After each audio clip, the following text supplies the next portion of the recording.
you have cheat codes all over. People just aren't willing to learn it, but then they would rather complain about it.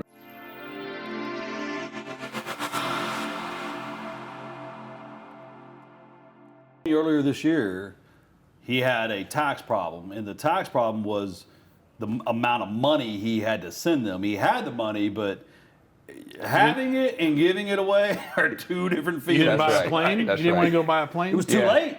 And that's, we share, if I may, part of his even fast tracking these assets was, I am done giving money to the government. That's right. That's the answer. And so the next layer to this is not just the bankability, but you should never pay taxes again. No one should if they just know what Tim and I know. Yeah. You can do this in a way that you never have to, you're going to cut a check. So wouldn't you rather an asset that can then pay you over time? So I say to everyone, there's 3 reasons you get into real estate. And some people may differ, but income, active income, wholesaling, fix and flipping, income, increase your income. If you can increase your income, you can have a hell of a life. So if you just ended there, that's pretty fucking cool.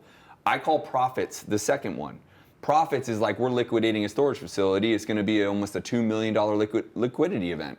That's profit. Now, and I made money along the way while owning the storage. So income along the way, plus a big profit event, boom, right? Third, never pay taxes again, ever, ever, ever, ever. And it's not that difficult. You just need to know what the industry people actually know, and that's buying assets. Well, it's funny because like Tim and I have a mutual friend over on Kinwell, and he whiteboarded the no paying taxes real quick for me. And it was very simple. He's like, I own multifamily here, and I own salon suites here. And this to here. And it was just, and I was like, it's that simple. Because one is you have all the depreciation on this side, and you have all the cash on this side. It all equals out. And some of the smartest people, we just at lunch were talking about this, some of the smartest people in the world, like doctors, that educationally are some of the smartest people that we trust to, give us heart surgery and shit like that.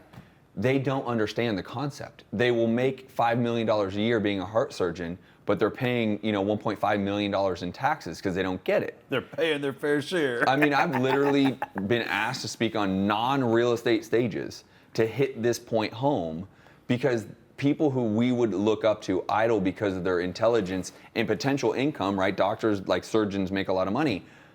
They don't even understand how the financial sector was built in our favor because they don't understand how the IRS wrote the code for the real estate section. And so if I can even impact one person from this that isn't particularly or maybe real estate adjacent and say there's a way that you will never have to pay taxes again if you just learn the system to acquire assets that have an ability for a tax write-off in a shorter term. So rapid depreciation versus the long 27 and a half years, you can do both, right? But just spend the money on the asset.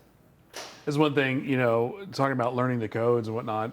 And there's a viral clip that goes, I see like probably once a month, where it's Chappelle talking about Trump and how in that first one of those debates with Hillary Clinton and Donald Trump, abuses the tax code. And he's like, yeah, I do it what's in favor because you allow me to. Right. He's like, I know it's broken because I utilize it, or I'm paraphrasing horribly. Yeah. But, and I tell people all the time, it's part of my theory on why it really doesn't matter who gets elected, because they all get paid like 150, 200 grand a year and end up being worth $20 million because they write the code that they exploit. In their favor, yes. And if you think about it, Congress people and senators will always have to have a second home because they live in one place and they have to work in another. That's right. So they are always going to protect that part of their structure. Yeah, I didn't even think about that. So we can always count on them doing what's best for them, and we just need to copy it.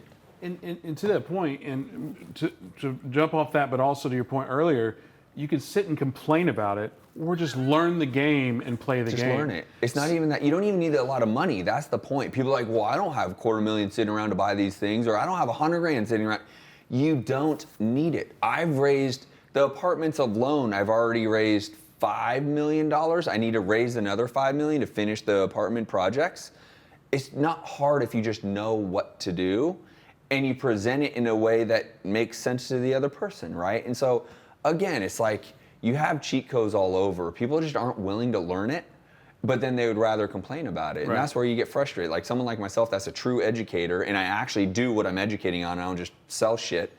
I get frustrated because the people that would rather complain, I go, you're not, then go away. Like, complain somewhere else then, because I can't do with that. Being If you just learn that there is the game, then you can learn the rules of the game, and then you can play the game. Or complain about it and not do it at all. Yeah.